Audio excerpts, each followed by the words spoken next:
Hello everyone. आज की इस वीडियो में हम क्लास 9th के एसएसटी को पढ़ेंगे। इतिहास की बुक हम पढ़ रहे हैं जिसका अध्याय 1 फ्रांसीसी क्रांति हम देख रहे हैं, ठीक है।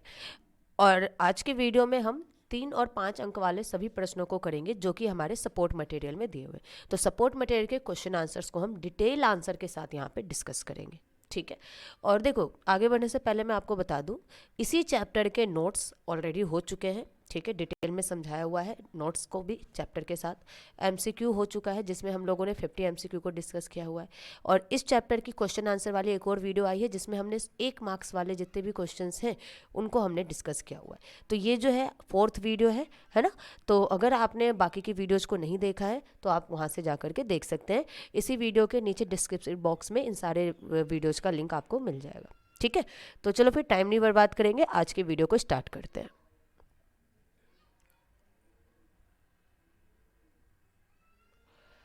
ऑलराइट, देखिए आज का फर्स्ट क्वेश्चन है, लुईस 16 के राज्यारोहण के समय फ्रांस की आर्थिक स्थिति कैसी थी। अच्छा हाँ, मेरी आवाज़ थोड़ी सी अजीब आएगी, एक्चुअली फीवर है, ठीक है। तो थोड़ा इसको देख लेना। बाकी वीडियो का कंटेंट वगैरह में कोई भी दिक्कत नहीं है ना। कंटेंट हमेशा की तरह बिल्कुल टॉप पे है, ठीक है। क्वेश्चन देखिए, लुईस 16 के राज्यारोहण के समय फ्रांस की आर्थिक स्थिति कैसी थी। आंसर है, फ्रांसीसी क्रांति के दौरान फ्रांस की आर्थिक स्थिति अत्यंत खराब थी। यानी जब लुई 16 का राज्यारोहण हुआ तो उस समय फ्रांस की आर्थिक स्थिति अच्छी नहीं थी, जिसके कारण निम्नलिखित है। पहला रीजन देखिए, वित्तीय संसाधनों की समाप्ति। दीर्घकालिक युद्धों के कारण फ्रांस के वित्तीय संसाधन समाप्त हो चुके थे। साथ ही वर्साय का विशाल महल और राजदरबार की प्राचीन शानो शौकत को बनाए रखने के लिए फिजूल खर्ची का बोझ अलग से ही था, ठीक है। नेक्स्ट पॉइंट है युद्धों पर होने वाले खर्चे। तो फ्रांस ने अमेरिका के साथ 13 ब्रिटिश उपनिवेशों को साझा शत्रु ब्रिटेन से स्वतंत्रता प्राप्त कराने में अमेरिका की मदद की थी, जिसके कारण फ्रांस पर 10 अरब लिवरे से भी अधिक का कर्जा चढ़ गया था, ठीक है। सरकार से कर्जदाता अब 10% ब्याज की मांग करने लगे थे, जबकि 2 अरब लिवरे का कर्ज सरकार के ऊपर पहले से ही था, ओके। आगे देखिए, करों की दोषपूर्ण प्रणाली। आर्थिक स्थिति को सुधारने के लिए वहां की जनता पर करों का बोझ लाद दिया गया था। करों का विभाजन दोषपूर्ण था क्योंकि प्रथम और द्वितीयक वर्ग करों से मुक्त थे, जबकि जनसाधारण यानी जो तीसरा स्टेट था उसी को कर चुकाना पड़ता था, ठीक है। नेक्स्ट पॉइंट है नियमित रखरखाव पर व्यय। तो सेना का रखरखाव, राजदरबार, सरकारी कार्यालयों और विश्वविद्यालयों को चलाने जैसे अपने नियमित खर्चों के लिए फ्रांसीसी सरकार करों में वृद्धि करने के लिए बाध्य थे। तो ये सारी फ्रांस की स्थिति थी, फ्रांस की आर्थिक स्थिति थी जब लुई 16 का राज्यारोहण हुआ था, ठीक है। आगे बढ़े, क्वेश्चन नंबर 2 देखिए। क्वेश्चन नंबर 2 है, तीसरे स्टेट की व्याख्या कीजिए। आंसर है, 18वीं शताब्दी के दौरान फ्रांसीसी समाज 3 वर्गों में विभाजित था, प्रथम स्टेट, द्वितीय स्टेट और तीसरा स्टेट, ठीक है। अब तृतीय स्टेट के बारे में पढ़ेंगे। तो पहला पॉइंट है, तृतीय स्टेट में बड़े व्यवसायी, व्यापारी, अदालती कर्मचारी, वकील, किसान, कारीगर, भूमिहीन मजदूर, दास आदि शामिल थे, ओके। फ्रांस के समस्त जनसंख्या में लगभग 90% किसान थे, परंतु जमीन के मालिक किसानों की संख्या बहुत ही कम थी। अब इस लाइन का अर्थ समझिएगा, ये लाइन बोलना क्या चाह रहा है। तो देखो, फ्रांस की जितनी भी जनसंख्या थी उस जनसंख्या में से 90% तो किसान थे, लेकिन इन किसानों में ऐसे किसान बहुत कम थे जिनके पास अपनी खुद की जमीन हो। अधिकतर किसान जो थे वो दूसरे वर्ग यानी जो सीमांत लोग थे उनकी जमीनों पर काम करते थे, ठीक है। इसको ध्यान से समझ लेना। आगे देखो, थर्ड है, प्रथम 2 स्टेट यानी कुलीन वर्ग और पादरी वर्ग के लोगों को करों से छूट का विशेष अधिकार जन्म से ही प्राप्त था, अतः सभी प्रकार के करों का बोझ तीसरे स्टेट पर था, ठीक है। नेक्स्ट है, तीसरे स्टेट द्वारा सरकार को प्रत्यक्ष कर टाइल, चर्च को धार्मिक कर टाइड और कुलीन वर्ग को सामंती कर दिया जाता था। अब देखो, अभी हमने पढ़ा कि कर का सारा बोझ तीसरे स्टेट पर ही था, ठीक है। जो तीसरे स्टेट के लोग थे वो लोग सरकार को टाइल कर देते थे, टाइल सरकार को दिए जाने वाले कर का नाम था। धार्मिक कर जो चर्च को दिया जाता था उसका नाम टाइड था, और कुलीन वर्ग को एक कर दिया जाता था जिसको सामंती कर कहा जाता था। तो ये तृतीय स्टेट की व्याख्या हुई, क्लियर है। आगे देखिए, question number 3 very important question है, 4 अगस्त 1789 को नेशनल असेंबली ने क्या आदेश पारित किया। ठीक है, आंसर समझिएगा। तो लुई 16 ने नेशनल असेंबली को मान्यता दे दी थी और ये भी स्वीकार कर लिया था कि अब उसकी सत्ता पर संविधान का नियंत्रण होगा। तो इसी के तहत 4 अगस्त 1789 रात को असेंबली ने करों, कर्तव्य और बंधनों वाली सामंती व्यवस्था के खात्मे का आदेश पारित किया। साथ ही साथ उन्होंने ये भी बोला कि पादरी वर्ग के लोग जो है उनको उनके विशेष अधिकारों को त्यागने के लिए विवश किया गया, धार्मिक करों को समाप्त कर दिया गया और चर्चों के स्वामित्व वाली भूमि को जब्त कर ली गई। ऑलराइट, ठीक है ना, समझ में आ गया होगा। आगे बढ़ रहे हैं हम लोग। क्वेश्चन नंबर 4 देखो, फ्रांसीसी समाज की महिलाओं का जीवन कैसा था? आंसर है, महिलाएं शुरू से ही फ्रांसीसी समाज में अहम रूप से सम्मिलित थी। उन्हें आशा थी कि उनकी हिस्सेदारी क्रांतिकारी सरकार को उनके जीवन सुधारने के लिए ठोस कदम उठाने के लिए प्रेरित करेगी। तो देखो, महिलाएं जो है वो शुरू से ही फ्रांसीसी क्रांति में जुड़ी हुई थी, ठीक है, इसीलिए वो उम्मीद कर रही थी कि जब नई सरकार आएगी तो वो उनके जीवन स्तर को सुधारेंगी। ठीक है, अब हम देखते हैं कि महिलाओं का जीवन आखिर था कैसा। तो तीसरे स्टेट की अधिकतर महिलाएं जीवन निर्वाह के लिए सिलाई बुनाई, वस्त्रों की धुलाई करती थी, बाजार में फल फूल सब्जियां बेचती थी या फिर संवर्ध घरों में घरेलू काम करती थी। ठीक है, ज़्यादातर औरतें जो थी उनके पास पढ़ाई लिखाई एवं प्रशिक्षण के अवसर नहीं दिए गए थे। कुलीनों की लड़कियां या फिर तीसरे स्टेट के धनी परिवारों की लड़कियों को ही कॉन्वेंट में अध्ययन करने का जो है सौभाग्य प्राप्त था। समझे? औरतों को परिवार का पालन पोषण जैसे खाना पकाना, पानी लाना, लाइन लगाकर पाव रोटी लाना और बच्चों की देखभाल करना पड़ता था, जबकि उनकी मजदूरी पुरुषों की तुलना में अत्यधिक कम थी। ठीक है, तो ये फ्रांसीसी समाज में महिलाओं की जीवन की स्थिति थी। ठीक है ना। क्वेश्चन नंबर 5 देखिए, महिलाओं ने अपने हितों की हिमायत कैसे की? वेरी मोस्ट इंपॉर्टेंट क्वेश्चन है। तो फ्रांसीसी क्रांति के दौरान महिलाओं ने अपने हितों की मांग की और इसके लिए उन्होंने निम्नलिखित प्रयास किए। सबसे पहला है राजनीतिक क्लब। तो महिलाओं ने अपने हितों का समर्थन करने के लिए अपने राजनीतिक क्लब खोले। इस तरह के लगभग 60 क्लब स्थापित किए गए थे, जिनमें से the society of revolutionary and Republican women सबसे प्रसिद्ध क्लब था। तो ये नाम आपको जरूर याद रखना है, बहुत इंपॉर्टेंट है, the society of revolutionary and Republican women. ठीक है, नेक्स्ट पॉइंट है अखबारों की शुरुआत। तो महिलाओं ने अपने अधिकारों और मांगों को अखबारों के माध्यम से सामने रखा। नेक्स्ट है राजनीतिक अधिकारों की मांग। महिलाओं ने पुरुषों के समान राजनीतिक अधिकारों की मांग की, साथ ही महिलाओं ने मताधिकार, असेंबली हेतु चुने जाने और राजनीतिक पदों की भी मांग रखी। ठीक है, सिंपल सा क्वेश्चन था, समझ में आ गया होगा। आगे बढ़ रहे हैं हम लोग। क्वेश्चन नंबर 6 है, जैकोबिन क्लब के सदस्य कौन थे? ठीक, आंसर देखिए, जैकोबिन क्लब में समाज के कम समृद्ध तबके के लोग शामिल थे। जैकोबिन क्लब में छोटे दुकानदार, कारीगर, घड़ी साज, दिहाड़ी मजदूर आदि शामिल थे। इस अभिन्न क्लब का जो नेता का नाम था मैक्समिलियन रॉबेस्पियर। ठीक है, अब जैकोबिन क्लब के सदस्यों को 100 कुलांत के नाम से भी जाना गया था, जिसका शाब्दिक अर्थ है बिना घुटनों वाला, है ना, याद रखना। नेक्स्ट क्वेश्चन है, और ये क्वेश्चन इस पूरे चैप्टर का सबसे इंपॉर्टेंट क्वेश्चन है। ठीक है, very very very most important question है, ध्यान से समझिएगा। दुनिया के लिए फ्रांसीसी क्रांति कौन सी विरासत छोड़ गई? ठीक है, आंसर देखो, फ्रांस की क्रांति ने एक नए युग को जन्म दिया। फ्रांसीसी क्रांति के 3 मुख्य सिद्धांत, समानता, स्वतंत्रता और बंधुत्व की भावना के आधार पर संसार के अनेक देशों में एक नए समाज की स्थापना का प्रयत्न किया गया।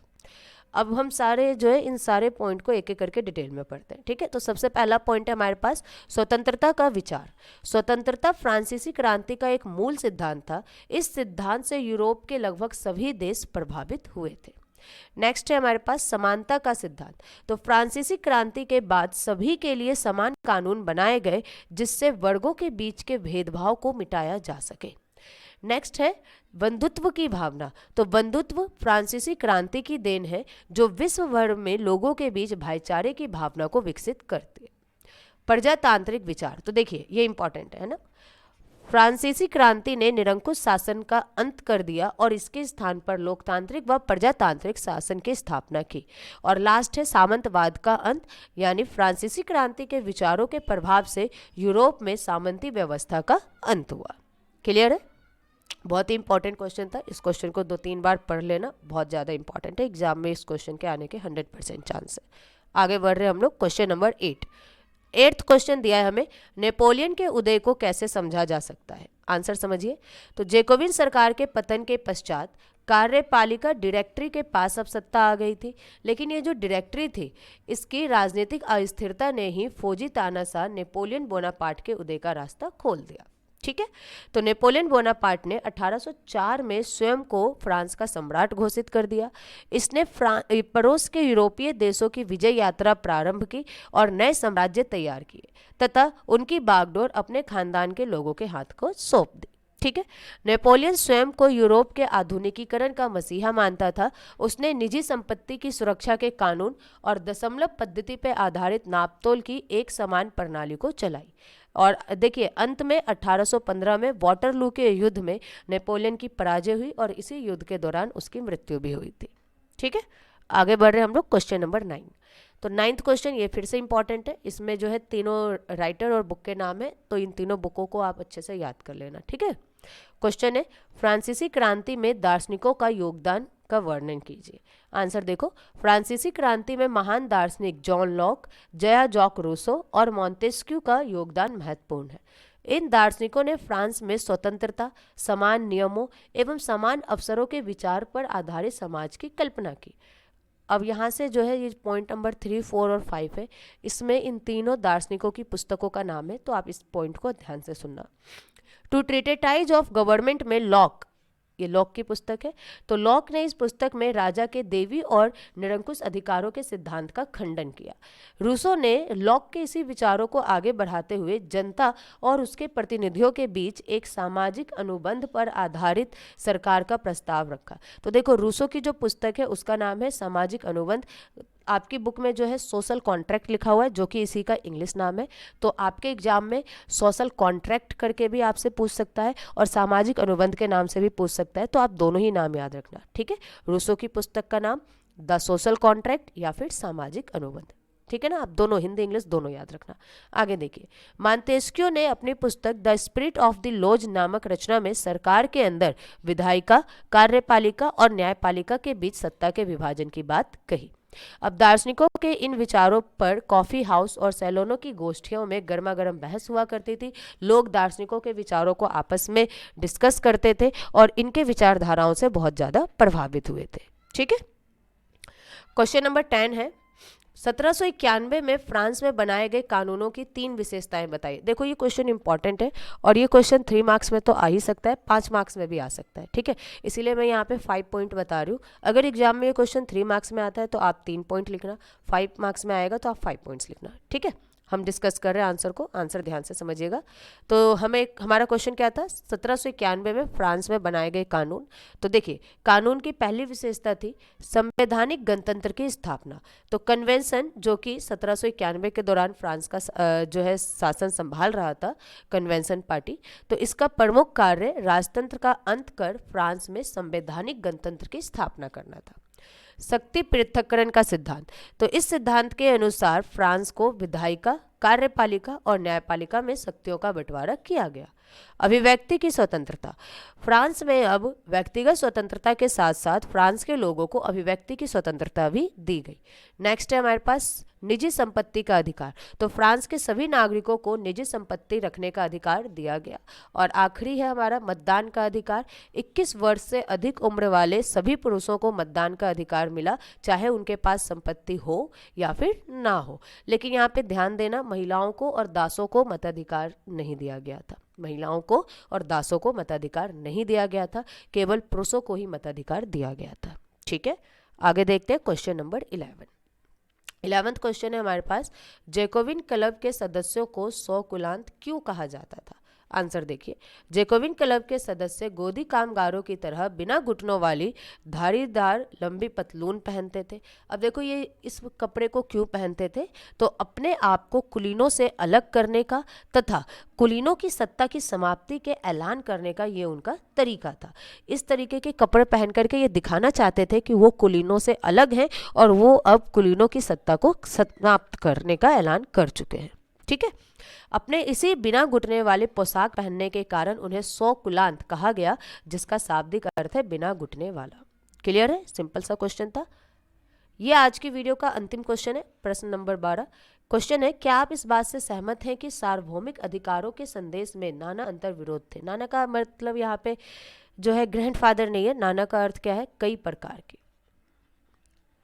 ठीक है, कई सारे या कई प्रकार के अंतर विरोध थे। पहले क्वेश्चन समझिए, क्वेश्चन क्या कह रहा है कि क्या आप मानते हैं कि फ्रांस में सार्वभौम अधिकार में अंतर विरोध थे? यानी फ्रांस के संविधान ने फ्रांस के जनता को सार्वभौम अधिकार तो दे दिए गए थे, पर क्या वास्तव में वहाँ के लोगों को ये अधिकार मिला था या नहीं मिला था, ये आपको यहाँ पे क्वेश्चन में पूछा गया है। ठीक है, आंसर है सार्वभौमिक अधिकारों का अर्थ है देश के सभी लोगों को समान अधिकारों का मिलना, परंतु फ्रांसीसी क्रांति के दौरान फ्रांस के समाज के विभिन्न तबकों को अलग अलग नजरिए से देखा जाता था। ठीक है, नागरिकों के घोषणा पत्र की शुरुआत में केवल उन पुरुषों को ही मताधिकार दिया गया जो कर चुकाने योग्य थे, यानी जो अपने आय का 3 दिन का भाग कर के रूप में चुकाते थे, केवल उन्हीं पुरुषों को मताधिकार दिया गया। तो इसी पर लिए हम कह सकते कि यहाँ पे वास्तव में समानता नहीं था। ठीक है, नेक्स्ट देखिए, महिलाओं को दूसरे दर्जे का स्थान दिया गया और उन्हें मताधिकार तथा समान अधिकार नहीं दिए गए। ठीक, नेक्स्ट है, दास प्रथा जैसी गलत प्रथाओं को नजरअंदाज किया गया और दासों को किसी भी प्रकार का कोई अधिकार ही नहीं दिया गया। ठीक है, और अंतिम है, बिना संपत्ति वाले लोगों को ही समानता, बिना संपत्ति वाले जो लोग थे उनको भी समानता का हक नहीं दिया गया। ठीक है, तो ये जो है आज के वीडियो के सारे क्वेश्चंस कंप्लीट हुए। यहाँ पे पूरे 12 क्वेश्चन हो गए।